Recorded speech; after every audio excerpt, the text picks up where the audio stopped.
आज हूँ पीठरे महाष्टमी पूजा और ये महाष्टमी पूजा हूँ अंत पर्व कारण जो आरंभ पर्व थिला मूलाष्टमी ठारू आरंभ होता षोड़श दिनात्मक पूजा षोड़श उपचार पूजा एवं से ही क्रम प्रतिदिन माँ कटकचंडी हुंतु एवं माँ गड़चंडी हुंतु प्रतिदिन मनोरम बेश अनुष्ठित होता।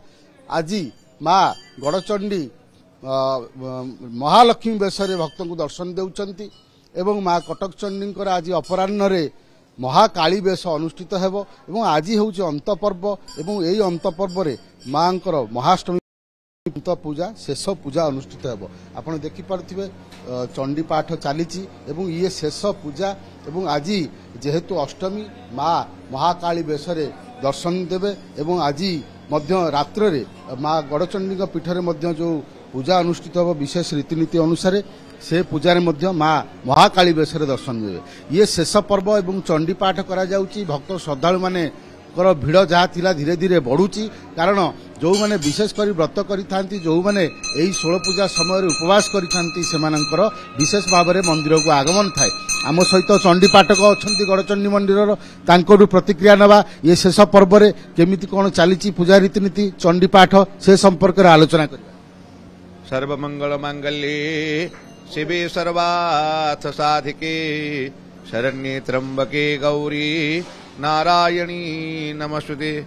मांकर पीठर आज षोड़श दिवस पूजा एवं आज मां पीठर अष्टमी महाष्टमी व्रत महाष्टमी पूजा करा जाउची।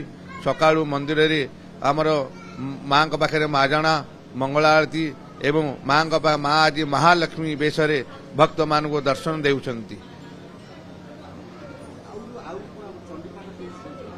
चंडी पाठ आमर प्रत्येक दिन चंडी पाठ हुए सकाळे सप्तशती चंडी पाठ करा जाए एवं रात्रि समय सप्तशती चंडी रे मंत्र हवन करा जाए। आज मां को बेश आज मां पाखे महालक्ष्मी बेश मां भक्त मान को दर्शन देउछंती। आज जेहेतु शेष पूजा मां महिषा मर्दिनी बेश महाकाली बेश आमर काली हेबे काली आमर संधि पूजा अष्टमी सरी जाउथबो एवं नवमी आरंभ होथबो से जो 48 मिनिट आमर है संधि अष्टमी 24 मिनिट एवं नवमी 24 मिनिट 48 मिनिट रे संधि पूजा करा जाए।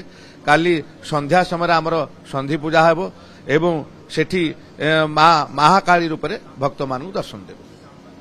आपण शुणुले किभली भाव प्रतिक्रिया दौले जो पूजा रही से पूजार अंत पर्व माँ पूजार अंत पर्व माँ को दर्शन करने भक्त श्रद्धालु मान विशेष भाव में भिड़ जमुची यही गड़चंडी मंदिर एवं कटकचंडी मंदिर कथा जदि कहबा ताले कटकचंडी मंदिर श्रद्धालु मानकर बेस भिड़ जमुची एवं ये जो पीठ गुड़िक रही ओडिशार विभिन्न शक्तिपीठ केवल कटकर अधिष्ठात्री देवी माँ कटकचंडी नुहंती एवं गड़खाई अधिष्ठात्री देवी माँ गड़चंडी नुहंती। ये गोटे पर्व जो पर्वर शेष पर्व वर्तमान चली एवं ये शेष पर्व भक्त श्रद्धालु माने जो माने आसुचंती से माने निश्चित भाव में माँ को दर्शन करुछंती बेश दर्शन करुछंती एवं माँ आशीष लाभ करुछंती।